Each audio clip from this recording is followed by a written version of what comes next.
Dale Hurst, welcome to Suit Up the Podcast. Terence, it's an honor to be here. Thank you for having me. Absolutely. So, getting started, do you mind sharing a brief biographical sketch with the audience? Who is Dale Biographical, Hurst? okay. Biographical sketch. I am an author of historical fiction, crime, mystery, a little bit of black comedy as well. Um, I try to turn my hand to anything, be interested in everything. My background is in journalism. I was a freelance journalist for a number of years, writing about all sorts from classical music to cryptocurrency.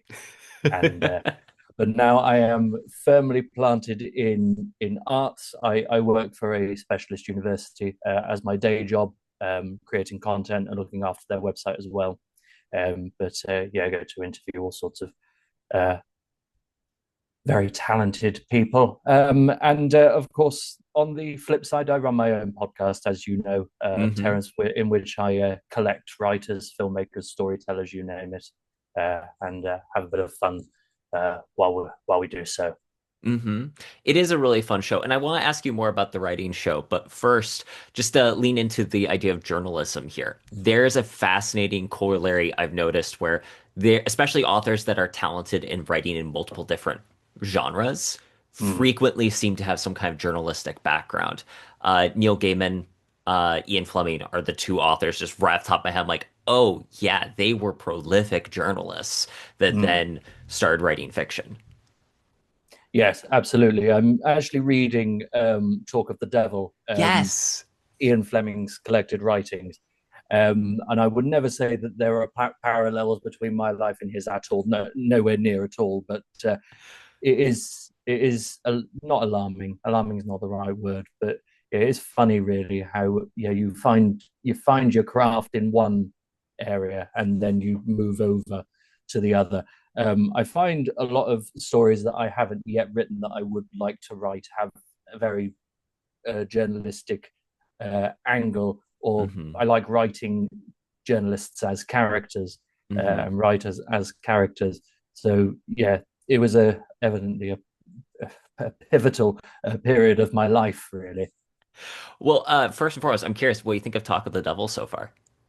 Oh, I love it. I love it. I have just finished the chapter on his notes on writing itself. Mm, Um, really but stellar. yeah, just every article brings something new. I thought I knew a fair bit about Fleming before I started hmm reading him. Obviously, his his journalism and his non-fiction work is starkly different to Bond and everything that he wrote there. Um, but yeah, it's fascinating, really fascinating, interesting um, life that he had, and yeah, I look forward to carrying on. Really, I think we're about to go into treasure and travel and things of that nature, which I also have a bit of a soft spot for. So yeah, we're looking forward to that.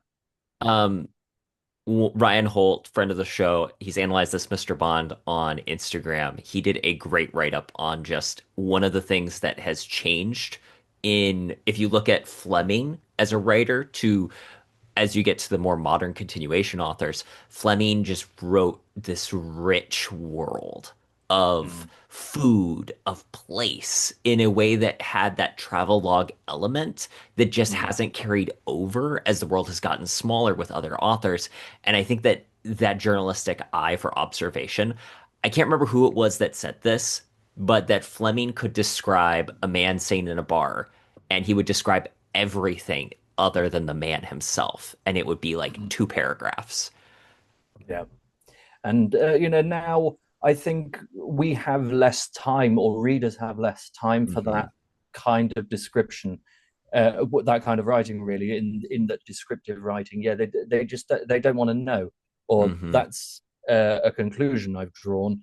Um, I'm on Instagram far more often than really should be considered healthy, really, Terence. But I do, as so many people do, scroll through the reels, and I get a lot of writing related ones.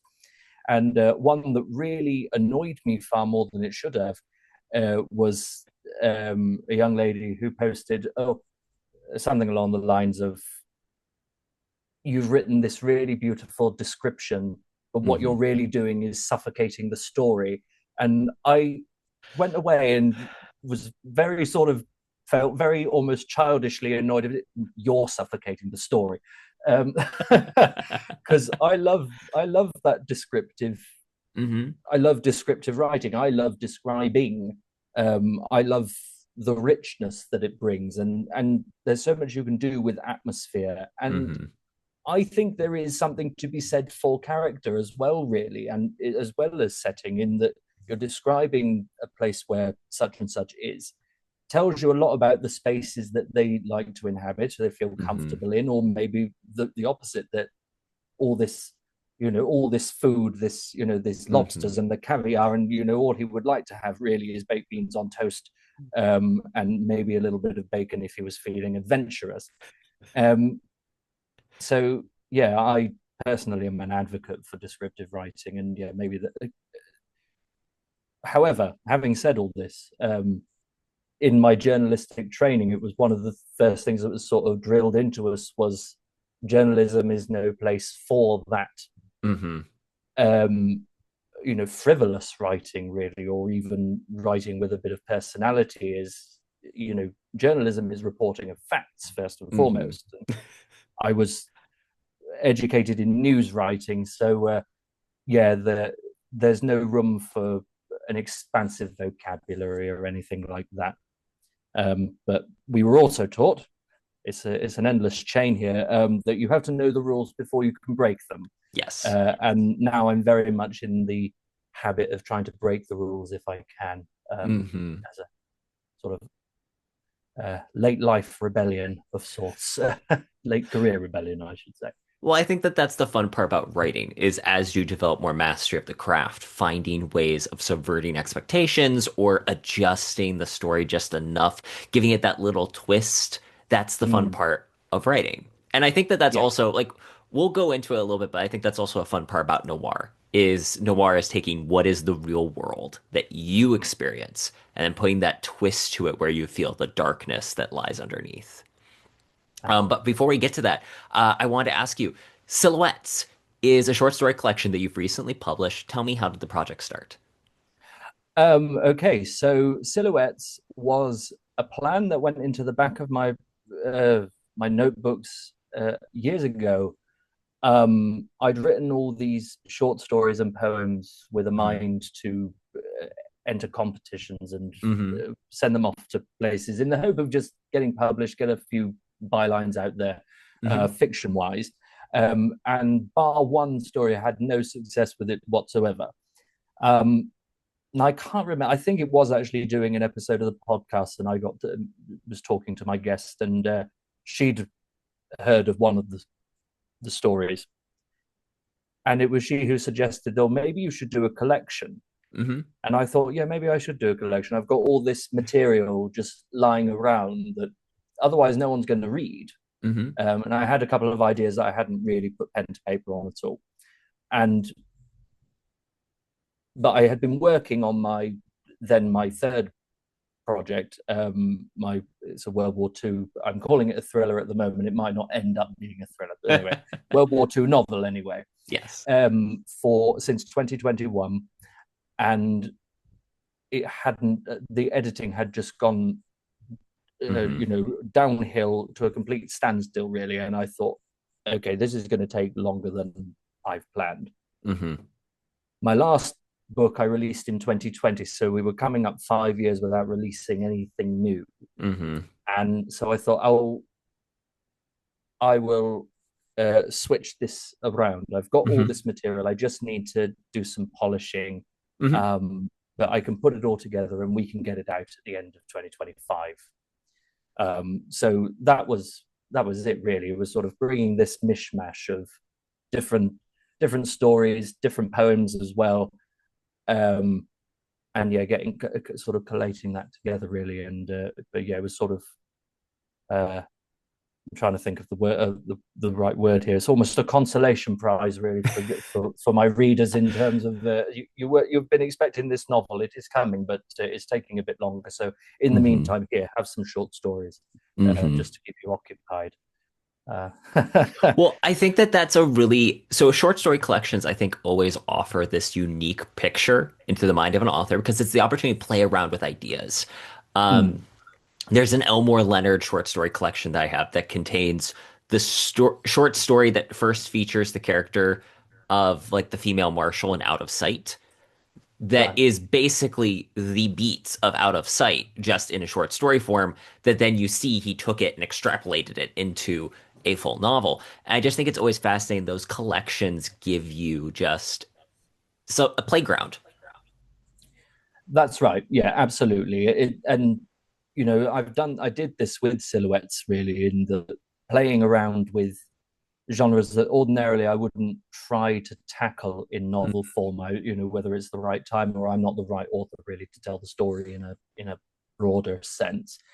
Um, because there's things like, and also things that I don't really care to read all that much, to Hmm. consume that much. Domestic drama is one I'm not all that fond of it. I think it's very overdone. But Hmm. that I had this idea, and it ended up being a lot longer than I planned as well. It's the longest story in the book. Um, but yeah, it ended up also being one of the more popular ones, really. Um, and other things I tackled, and they ended up being psychological thrillers. Hmm. And there is one that's actually inspired by a real life incident in my life as well, but which was cause for great anger, really. And I think that's another good point about having that playground. Really, is being able to Hmm. express those things, get those things out there, Hmm. almost. And I'm not a trauma writer by any I think that means, by really. default, writers end up writing their own trauma, whether they want to or not. It still Yes, slips I out mean, sometimes. I think so. I mean, I don't regard it necessarily as trauma, but yeah, it was just sort of like this incident where, well, essentially, to cut a long story very, very short, in the sense that I was working in a hotel bar one day, and I was at university. I was a student at the time, but it was at summer, and essentially, a woman insulted me, essentially saying, a child ran behind the bar, and as she said, she walked past us, collecting her child, and said, "No, you don't want to be behind there. You're going to be an astronaut or a scientist or something," and just walked off. Um, in full view, in full knowledge that she'd said that very, Oh, aloud, and yes. you know, it's it's very demeaning considering as I say, I was training to be a journalist at the time, but yeah, that ignorance angered me a lot more than it perhaps should have. So I thought I'll express this. I'll write this down, Hmm. and you know, call me a bit of a social critic in that respect, or at least a satirist of some sort. But yeah. Well, I think that just to like talk about this a little bit, I think that Mm, that's what makes good fiction sometimes is that biting that the awareness of social norm and reality. Like Jane Austen is one of the best authors I think to have ever existed. Hands mhm, down, especially Emma, Pride and Prejudice are two amazing books. And it does such a great job of going, this is what the social norm of the time is, and these are the characters in it. She's writing this contemporarily, and she's making fun of, in to remarkable degrees, the people of her own class and position. And it's delightful. mhm. Yeah, and it's delightful for us because we know what she's up to, but I can only imagine what the readers of the time would have been thinking. Would it have gone over their heads, or would they have been like, "Oh, I see what she's done there. I that's quite funny, actually." Um, mm, I had a buddy read Emma, Scott Hebert, friend of the show. He had not seen he read the book Emma with very little context and did not realize that it was Regency era, et cetera, et cetera. And he oh, just read it really? and was like, "Oh, it's just old." And he's like, "Wow, this is so strange. Like, why are the people acting this way? Or aren't they taking this part too seriously?" I'm like, "No, no, no, Scott. You need the context to understand." Then he saw the film adaptation, starring Anya Taylor-Joy. Like, "Oh, I understand this better now." I'm like, "Yeah, it helps Mm, a lot." absolutely. Yeah, sometimes I think the visual elements definitely help as So well. I actually do want to ask you, since you write a lot of historical fiction, like how do you do that? Where again, Jane Austen writing contemporarily, that everyone knows this is what reality is. When you write a current present day item, people expect this is what life looks like. When you're writing historical fiction, there's so much that the context establishes.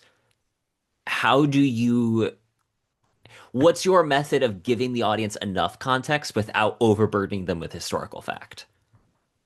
um, I I will always say that really the historical element of it should always be a backdrop, really, Hmm. and not really play too much into the narrative itself. Um, so really, it's more the atmosphere is a historical atmosphere, or you're just aware of the year that it is, or Hmm. just the general era.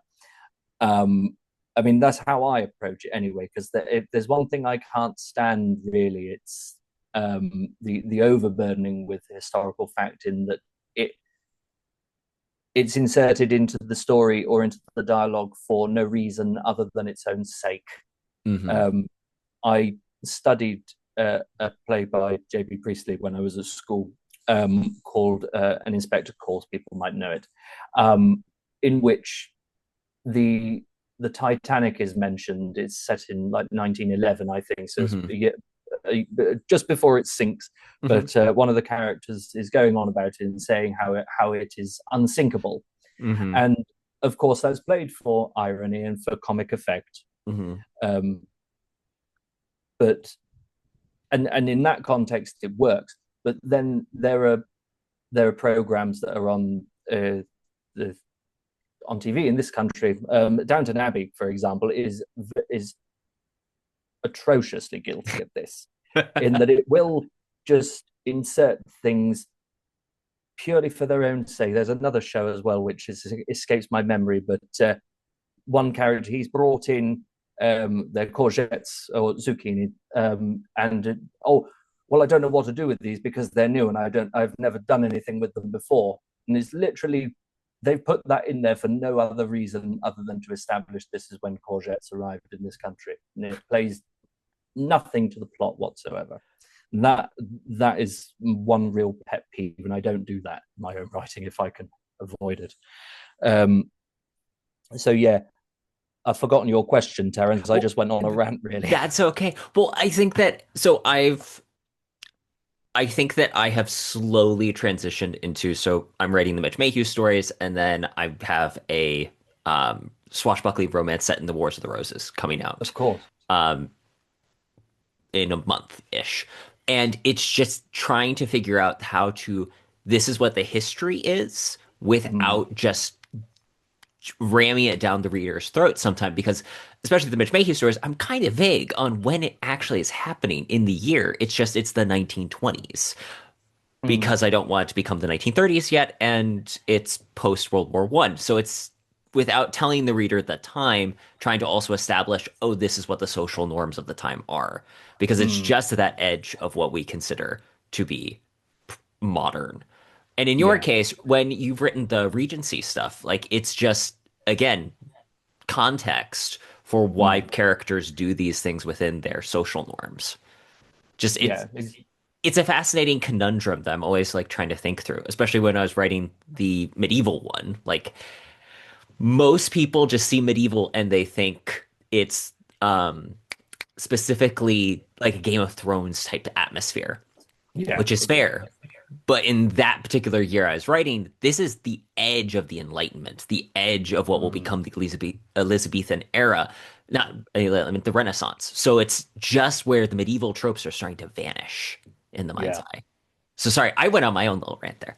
No, no, that's okay. I mean, I think I think things for people to look out for really, without ramming it down their throat. It's nuances in the language.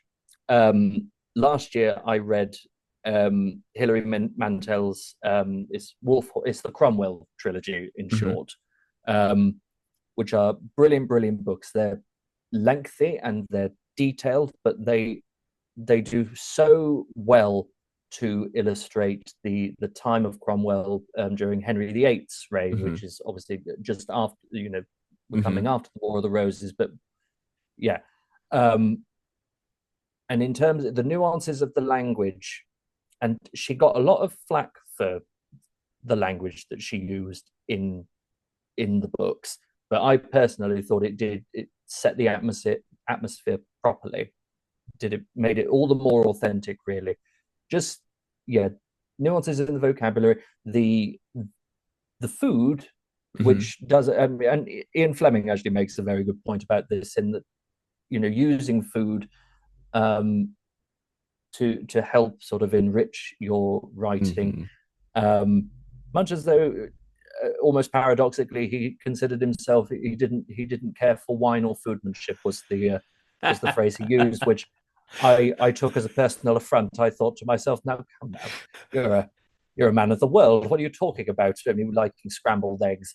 Um, but yeah, the food, the wine, the fashion as well does Hmm. a lot for it, and just what people knew about, what people talked about.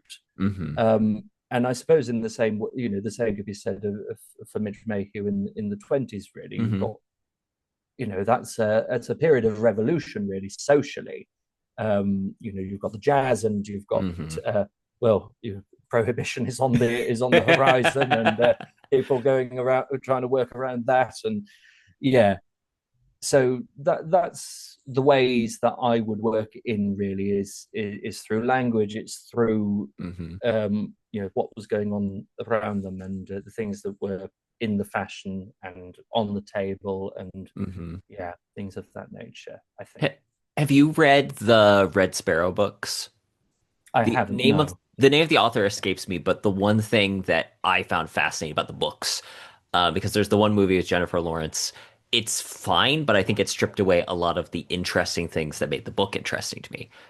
At the end of Right. every chapter, he ends with a recipe from a food dish that was in Oh, the chapter. And I just thought that was an interesting, like, little quirk to really expose the fact that food does play such a instrumental role in our lives mm, where we really don't even realize it. It's just there, but it adds mm. so much texture, Yeah, literally, to our day-to-day experience. no, absolutely. And it is something that writers just often forget to write about or to include in the narrative, because again, I think it plays into that what I said earlier about its over description, or it feeds into that. But you can say so much about a character through what they eat Hmm. and how they're eating it, and Hmm. how long they're taking to eat it, and what they're saying in between. um so yeah, I say don't knock it, personally. Have you watched Once Upon a Time in Hollywood? Do you know, it's been on my Netflix list for more years than I care to admit, and it's not because I don't want to watch it, because Hmm. love Tarantino, love his films, but it's because it's a Tarantino film. I Hmm. need about a Yes. day to sit down and actually watch it, because Hmm. yeah, length. And savor it.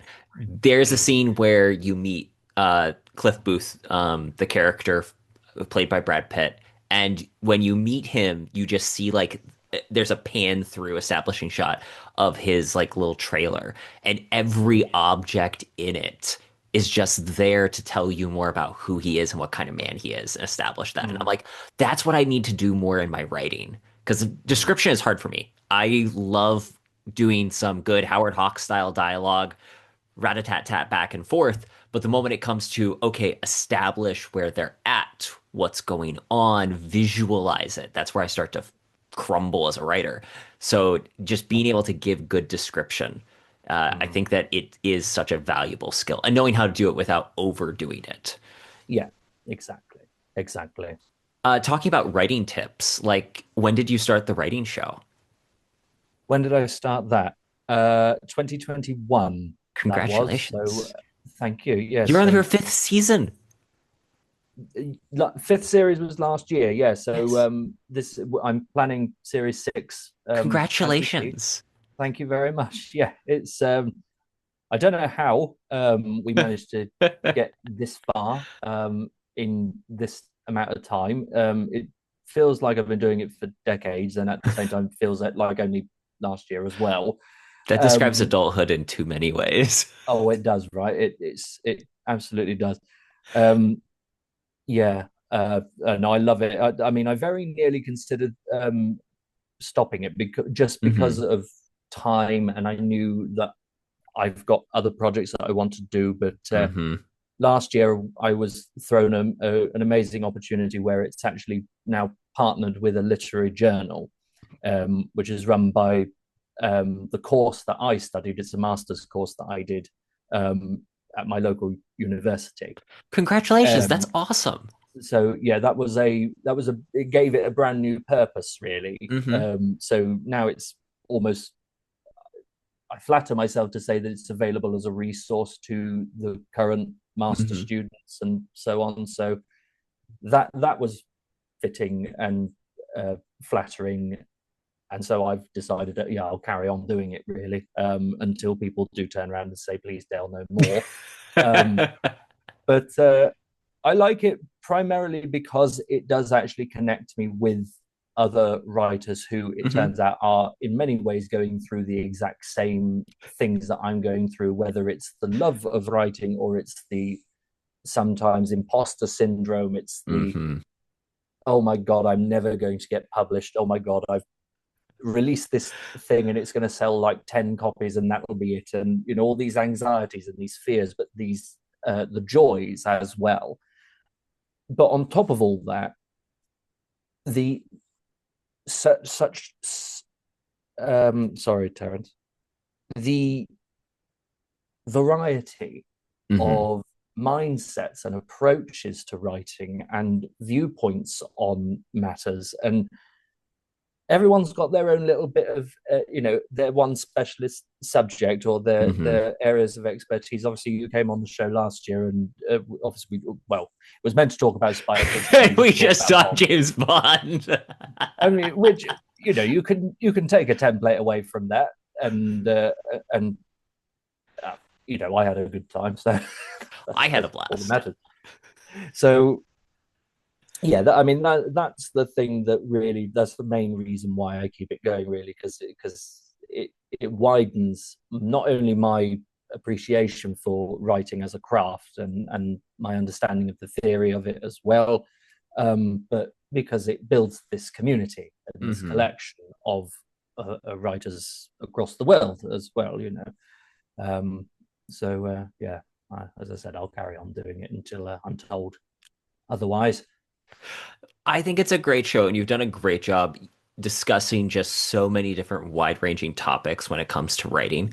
I'm curious, is there a genre that you guys haven't discussed on the show yet that you are looking at your new season schedule and you're like, "Oh, I'd really like to get to that." That there is plenty that I haven't tackled yet. Um, One thing that I'm hoping to tackle this series is writing for younger readers, actually, Mm. Hmm. specifically fantasy, Hmm. really, because fantasy, I mean, done to death as a genre anyway, but people of our sort of generation, Terence, it's very much an adult Hmm. thing. We have the Lord of the Rings, and much as Lord of the Rings was written as for children, I don't really think a 12-year-old is going to sit there and read through it. Hmm. Um, Not personally. And obviously, you mentioned Game of Thrones as well, and everything that encompasses. And there are other series as well of which I'm unaware. But yeah, writing fantasy, so constructing a fantasy story that's Hmm. engaging for a younger reader, I think that's something that's there's an art to that. There must be Hmm. a specific approach to that. So that's something I'd be very keen to find out more about. Another one that I'm hoping to tackle with someone who I met through, similar to yourself, through Alice Goodish, is Nathaniel Hummel. Oh, Uh, yes. I'm hoping that he's going to join us for a talk about the Western as a genre, Hmm. and see where that goes. as well. But I don't want to make too many promises in case things fall through.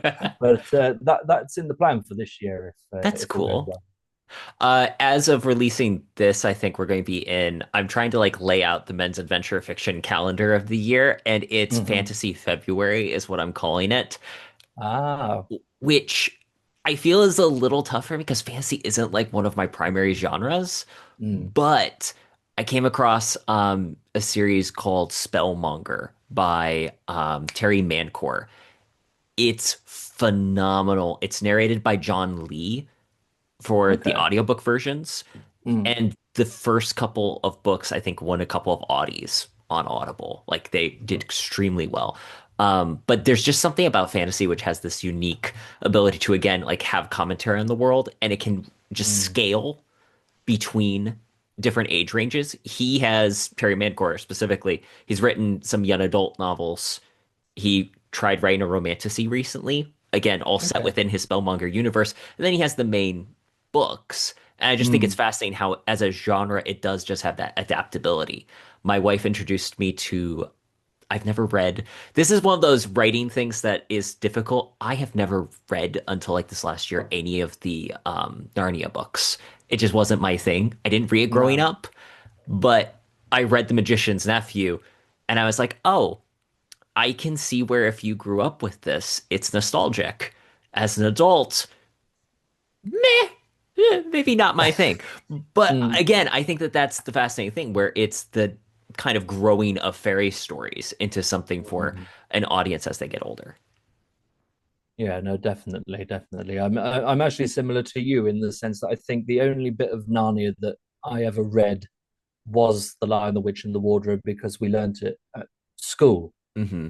um, in what you would call the third grade, Hmm. I think. Um, and yeah, it never really went from there. I don't consider myself really a massive fantasy buff. I think I went through a phase perhaps Hmm. when I was 11 or 12 or something, and did like so many uh, aspiring authors tried to write something in an attempt to be the next Tolkien, and it's I would It's shudder required as a part to. of any writing course, right? Is I to think it do is a your rite of attempt at passage, Tolkien. but I would shudder to. It just as well those were on a completely different device and hopefully has been lost to the world for good. Um, that long may it never be resurrected. I will share my deep, dark writing secret with you. I attempted writing a fantasy story that was entirely set in a medievalish world. I was going to do my Mm. take on the Iliad. Everyone's characters were based on apple varieties, like the Latin names of apples or their like nomenclature. And that was my entire like that is the purpose of this series is just for that joke. It made it That's about 15,000 words.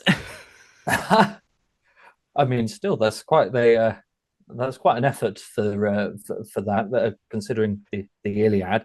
Um, good God, though, and that wasn't where I was expecting you to go with that. To be truthful, but Welcome to Suit Up the Podcast, where we have yeah. these fascinating conversations.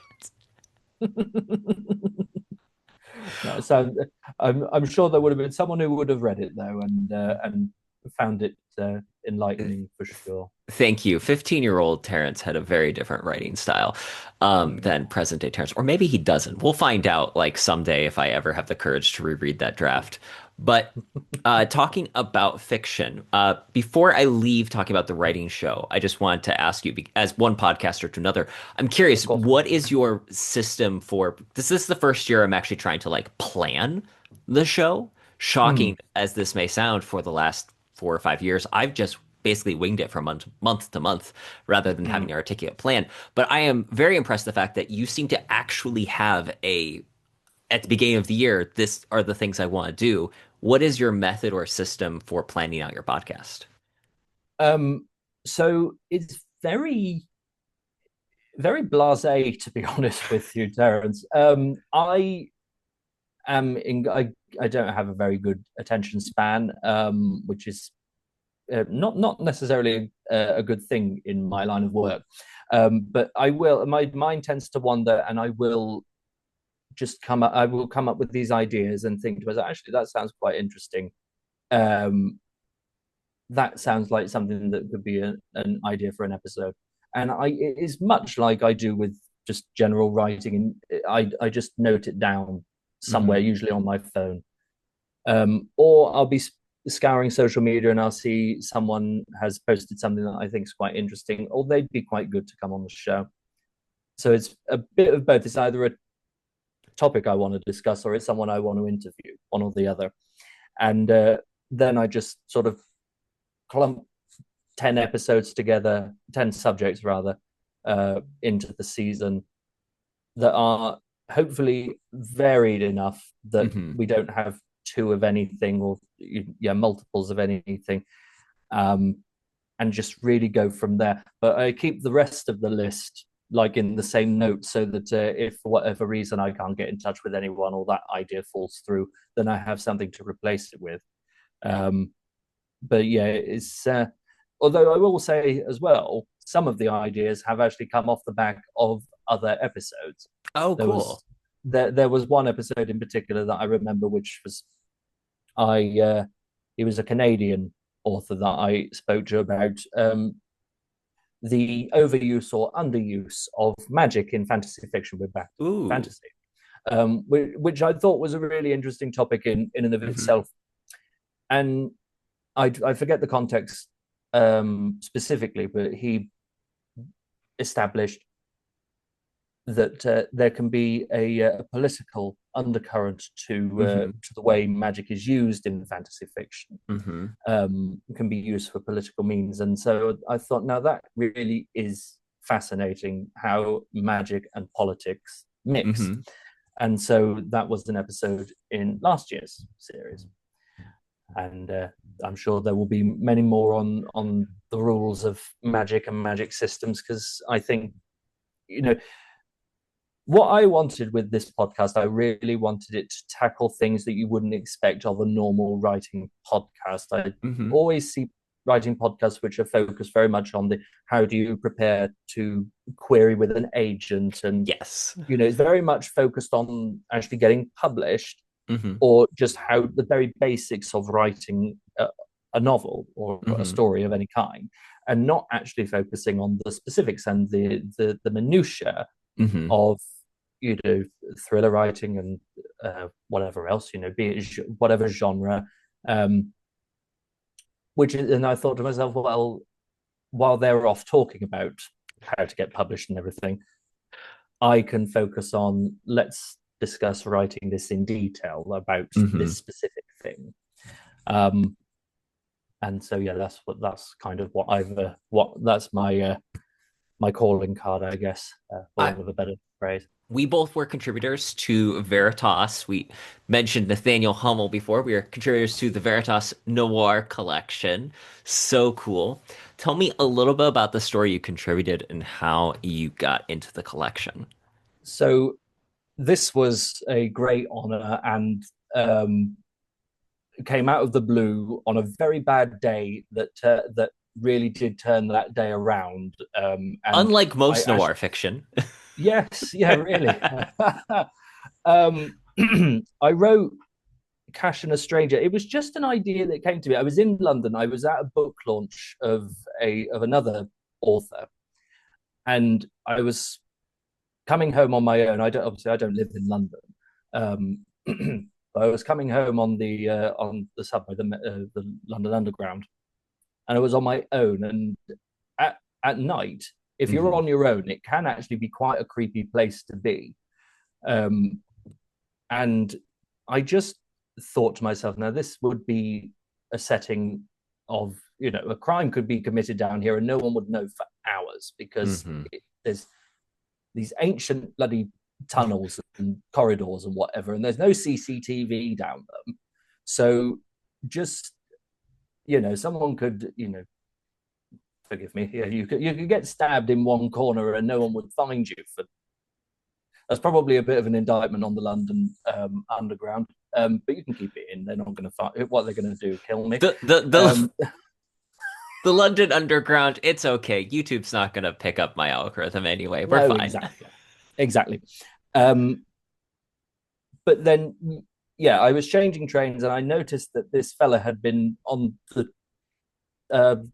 tube I'd just got off of as well. So we were on the same tube, and I just thought to myself, I hope he doesn't think I'm following him.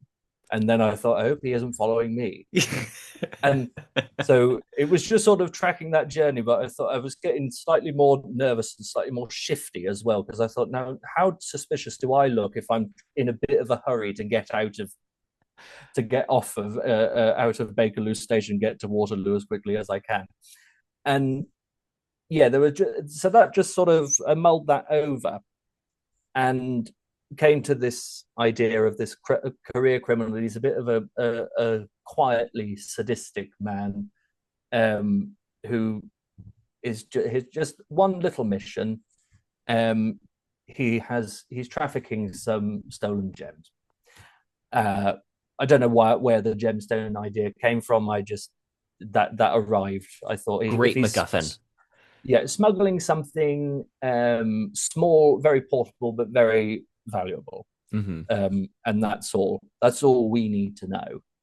And yeah, track him on his way. He's observing the world around him. He's sadistic. He doesn't care very much for it. He's a bit of a misanthrope.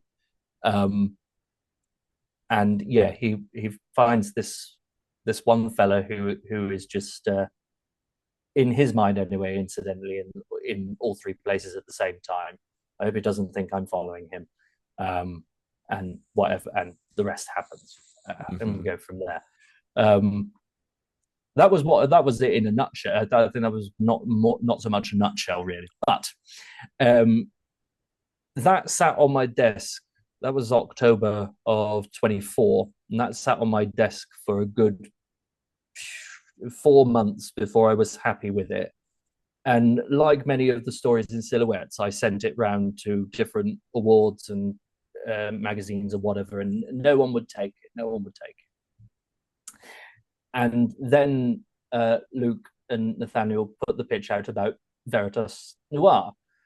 And I already had in mind a story that would qualify as noir detective story, which I started writing on October 1st. Was just I tapped away on my phone. I At that time I was just moving into this apartment, and yeah, just wherever I was, if I was waiting for a train or I was on the Hmm. bus or whatever, because I knew I had a month to get this written, and I wrote it, and I was editing it on I think October 26th, 27th, and it was finished, but I was not happy. I was not satisfied that Hmm. it was cohesive enough. Hmm. But at the same time had worked so hard on it, and I thought to myself, I really do not want to miss this opportunity to at Hmm. least enter Veritas Yeah. Noir. And I don't know where. I think it was in the gym. You know how it goes. Sometimes the best ideas come to you when you're doing something monotonous. Yes, and amen. And I thought to myself, now hang on a minute. I've got that cash and a stranger. I reread it, and then I looked at the same time. I just Googled uh, noir Hmm. genre and started to piece things together. And I thought, do you know what? Just send it to them. Hmm. Just send it to them. I called it when I sent it to Luke. I said, "This is noir adjacent." I didn't Hmm. want to say go so far as to say it was noir itself because it did lack the smoke, the smog and the dim street lights and everything else, but it did have this sort of very cynical outlook on Hmm. surroundings, and it dealt with a criminal, and I thought that it was quite a punchy ending as well, Hmm. without going into too much detail.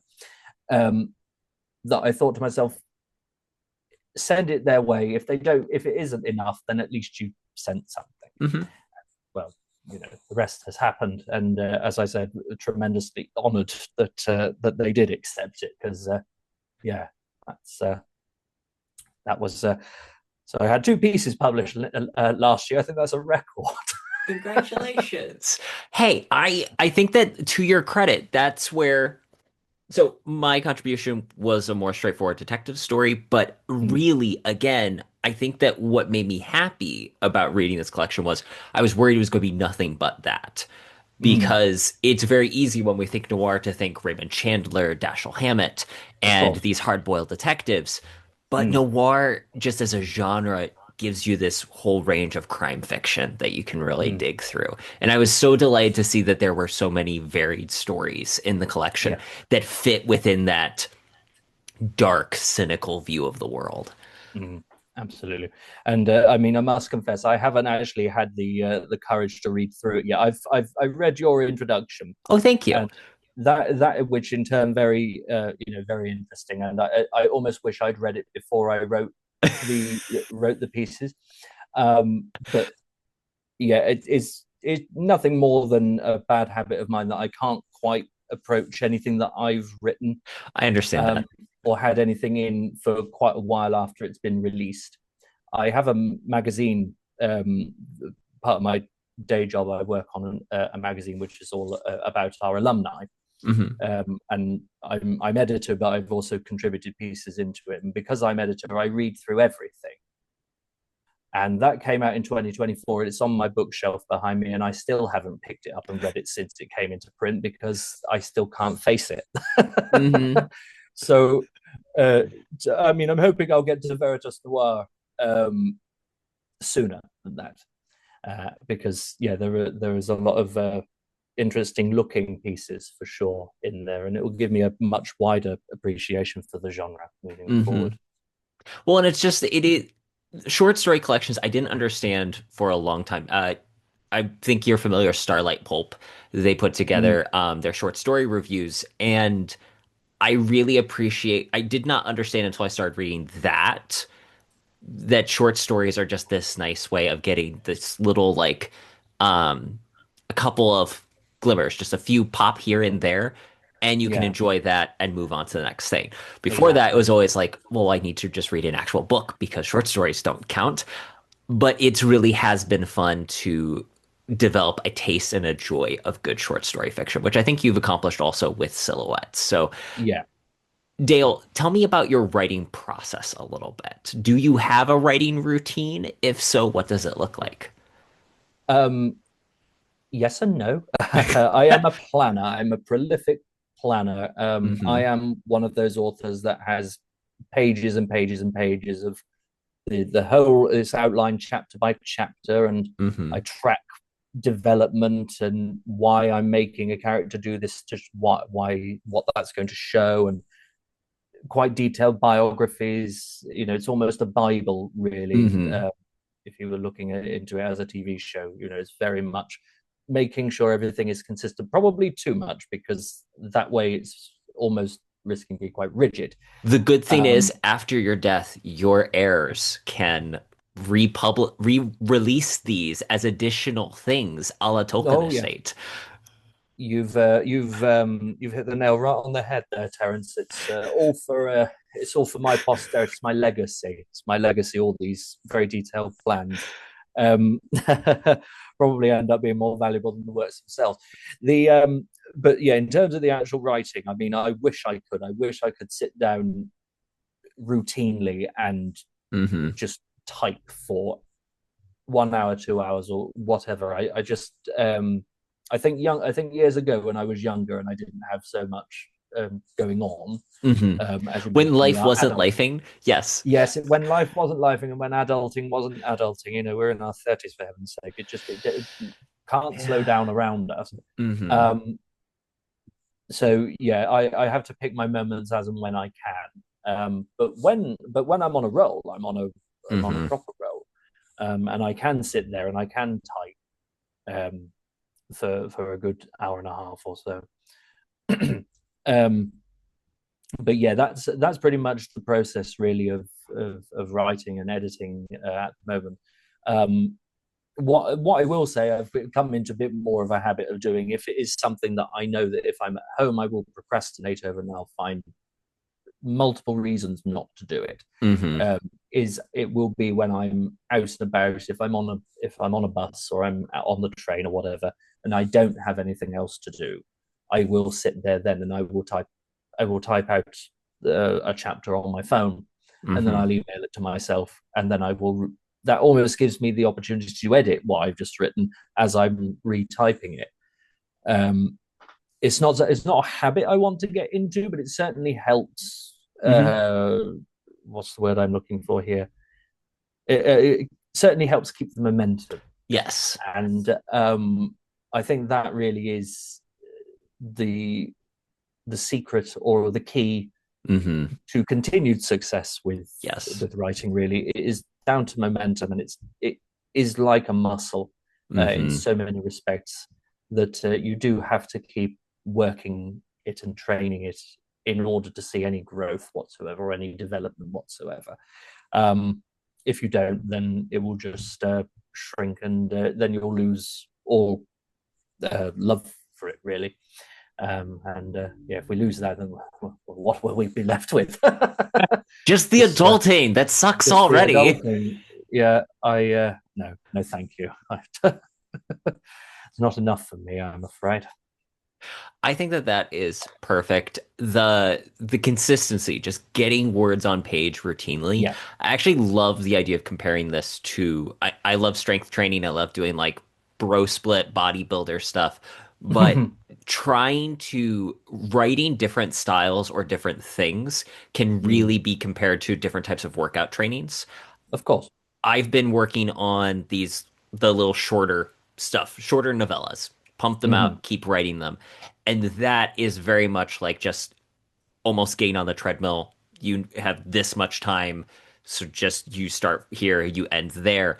Whereas stuff like working on a novel, depending on the length, becomes much more deliberate, time lengthening trains, like training for a marathon, just because the Yeah. dearth of how much there is. No, quite right, quite right. And I think also that's you made a very good point there in terms of mixing it up Hmm. routinely. Your writing. Um, if you have been working on the same thing for months, years, and to the point where you just can't face it anymore, put Hmm. it down, but not away, just put it down and work on something else for Hmm. a day, a week, or whatever. Just get a different idea out. Because once that idea is out and you've worked on it for a bit, you might actually be right now, I'm ready to go back to that novel. And I think that was another good thing about Silhouettes, really, was been working on that we will call it Chopin for short. Been working on Chopin for so long that and I'd been reading loads of World War II fiction as well, and I'd had enough of Yes. both. Yes. And so I thought I'm gonna start reading something else, something that I want to read, not that I'm don't want to read something that I'm reading because Hmm. it's relevant to what I'm writing. So that was when I picked up the Cromwell books for that Hmm. side, and then yeah, I thought let's do these short stories. Let's play around with genres. Let's experiment. Let's see what else we're good at almost. Hmm. Um, and I've just done it again, and I haven't saved this just for you, but it's been on my mind for a little while. But actually trying to maybe attempt to do a spy story. Ooh. I don't know whether it's Ian Fleming playing into there slightly somewhere, but I had I had an idea for a title. Actually, it was the title that came first, which is strange how that happens as well. That Yeah. the title is The Latvian Detention, and that is all I Ooh. had I like for that. that's all I had for ages, and I didn't even know what I was going to do with it. I just thought that sounds like a really cool title. I'll come up with a plot for that one day. Um, and I thought, well, actually, why can't it be a spy work? Hmm. That seems like something that would go with that title, and we can frame that around it. So that's what I'm going to sort of work on in the background for a little while and see where it goes. Might end up not going anywhere, but we'll let people chastise me for that later, I guess. I love it. I think that sounds really cool. And for what it's worth, this is one of the things I always think is cool about getting to interview writers is frequently I'll like do the Google search beforehand where have they sent past interviews, and it's always that encouraging bit to me where I go back to I'm interviewing them in 2025 and I go back to an interview they had in 2020 or 2015, and they're Mm, like, oh, I have this like idea, or this is the concept I'm playing around, or I'd love to talk about this, and then I mm, realize that in the intervening 5 to 10 years they have actually written the thing related to the comment mm. that they had then. I'm like, oh, it's possible. Yeah, it is always lovely. Actually, yeah, you hear about, you listen to someone talking about something that, yeah, that they're writing right now, and then one day there was actually the first guest I had on my writing show. He messaged me. It might have been last year or the year before, but he sent me um, a cover design for the book that he talked to me about in episode one. It That's was cool. just like an AI concept thing, but and I still don't think it's ready, but it just went to say, oh, you're still working on it. That's really great, because you know how, as we say, life gets in the way, Hmm. and some people don't find the time to see something through to the end. But I thought to myself, now that is really cool that you're still working on that. And he said, oh yeah, and I'll when it is finished and when it is out, your name is on the list for an advanced copy, which was That's also very cool. flattering. So yeah, it's and you know, those sorts of journeys are the best ones, I think, where you can see something from start to finish. That's awesome.